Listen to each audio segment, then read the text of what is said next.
This is Timesplitters 2. We're on Xbox Series X, and we did show off the game prior, but now we're going to show off the entirety of the game. Like I said, the full game is here, and it actually is. So we've got just the two levels. You go through Homefront the Revolution. In the menu, you go to Extras, and then you click Timesplitters 2, if you have that unlocked. And then you've got, just the two options here until you put in a cheat code. So what we're doing is LT plus up on the D-pad, LT plus up on the D-pad, down on the D-pad, LT plus right on the D-pad, RT plus left on the D-pad, RT plus B, LT plus Y, LT plus Y, RT plus X, and LT plus A. And what that does is unlock all of the levels of the game. We're going to be talking about other cheat codes in a sec here too, but I thought we would jump into the level before we start chatting about what's present there. You got your difficulty options, and then you can jump in and you can enjoy Timesplitters in a native 4K resolution. You get the smoothness of 60 FPS, and you also, yeah, that's basically the features you get. So you can also unlock the arcade mode, and I'm gonna have a link to this and as a comment in the description so you can see the tweet for like a guide for all of this. But there's one for unlocking the arcade, there's one for unlocking the challenge modes, there's like an unknown sheet that people aren't sure about. Well, 2 unknown sheets, I guess. Oh no, never mind, 3 unknown sheets. Keeps going up. And then there's an invincibility glitch, which is right on the D-pad. LT plus RT plus down, LT plus RT plus left, and LT plus right if you want to go and be invincible. Because, I mean, it's all for fun. So we're going to show off a bit of the gameplay in action so that you can see it here. It looks very crisp, it looks beautiful, and you can enjoy, again, the entirety of the experience if you unlock the codes. Now, it does seem like you need to do it every time you kind of like load up Timesplitters 2. At least I keep having to do it each time I load it up. It doesn't seem to keep. And yeah, you just get to kind of enjoy the action. It's always great to be killing the native populace. That's delightful, because they're the bad guys in this situation. Am I right? Anyways, it's a fairly classic sort of experience. A lot of people really love the Timesplitters series. They quite enjoy Timesplitters 2. So it's awesome that you're able to still come here and play the game and see what it has to offer. So we'll be showing off some of the levels and giving you an idea of how it's running for the most part so that you can just see it going. And of course you can play it yourself. You just need to grab Homefront the Revolution, totally ignore the regular core game, and just jump in there and have some Timesplitters fun, because, well, obviously a lot of people really do kind of have fond memories of this title and still enjoy it to this day.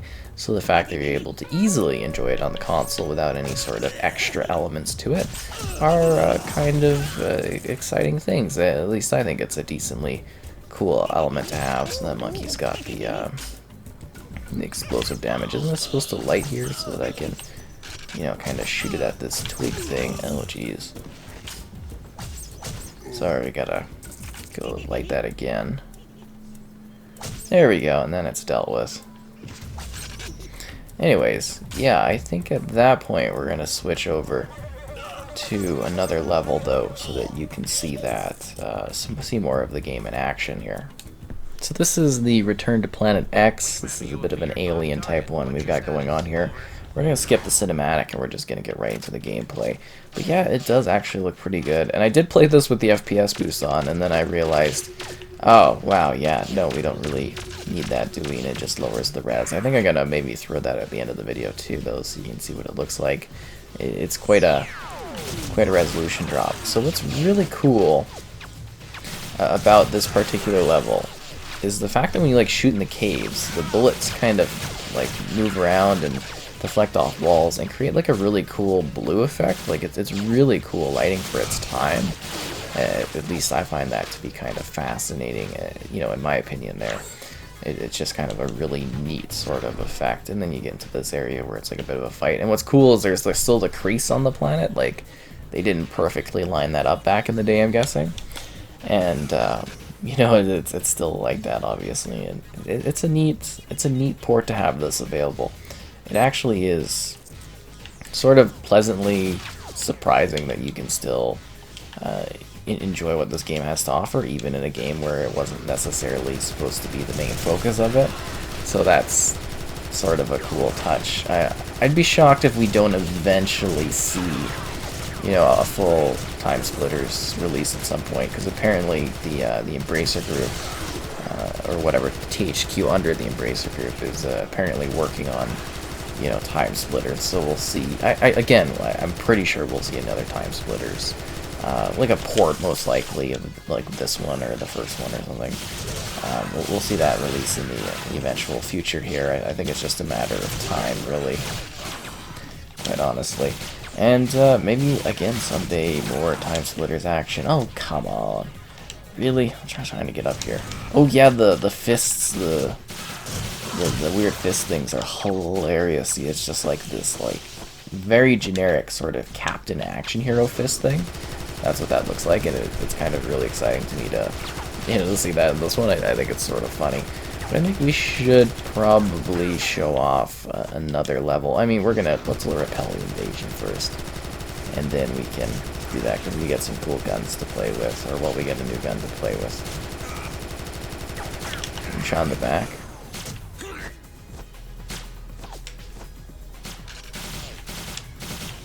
This gun's good for the close range here. Finish them off. Oh, I thought they would be dead already. Definitely seems to be quite a few of them. There we go.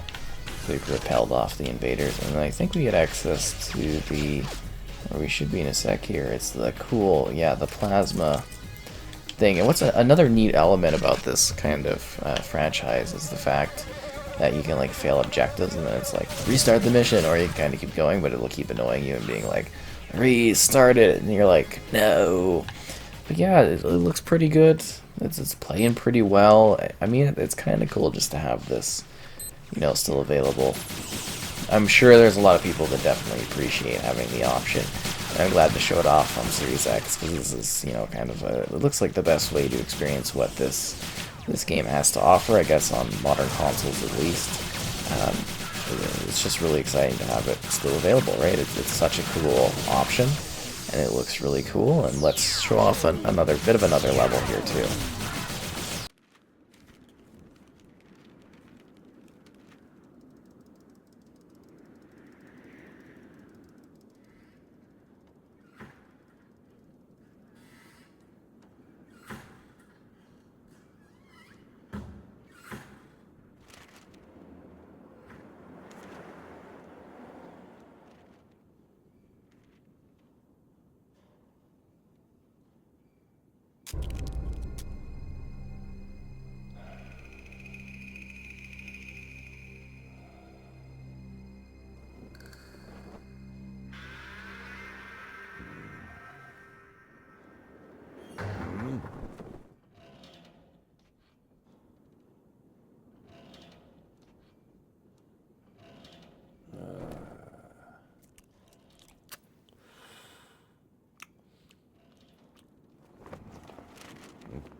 Dead or alive. So anyways, the western level I thought might be fun, because it's a little bit of a really tense opening and stuff. And it looks really cool. And we're probably maybe going to go fail the objective by killing our one pal there, but still going to be quite a fun experience. Anyways, it's just a really neat game. Maybe it hasn't aged the best in regards to like the backdrops being very plain and stuff. But I think this is a shooter that a lot of people really love, so it's kind of fun just to go and show it off running within a game, you know. It's so funny getting to the point where a game you played, you know, years back in the day is like part of a game now, or just a small thing. Like, you know, you look at Halo MCC, I just remember, you know, each of those games releasing, and now you can get it as like like one package. It's kind of nuts to think about. And then you look at Timesplitters, it's like this is literally part of something that doesn't even relatively, you know, sort of connect to what Timesplitters is Homefront, and it's just like a small little extras menu option in it. So I find that kind of humorous to some degree. But yeah, this is kind of a decent way to experience it. Just keep in mind, you know, there might be like a crash or something, or you might have some kind of issue pop up while you're playing it, but it's still like a decent way to experience, you know, what this game has to offer, and you can have some fun with it along the way as you attempt to, I guess, I don't know, split time, battle it out, go into the Old West, or go on all sorts of other weird adventures as you attempt to, I don't know, deal with time. Lots of different missions, and like I said, you can get all the different extra modes by putting in the cheat codes.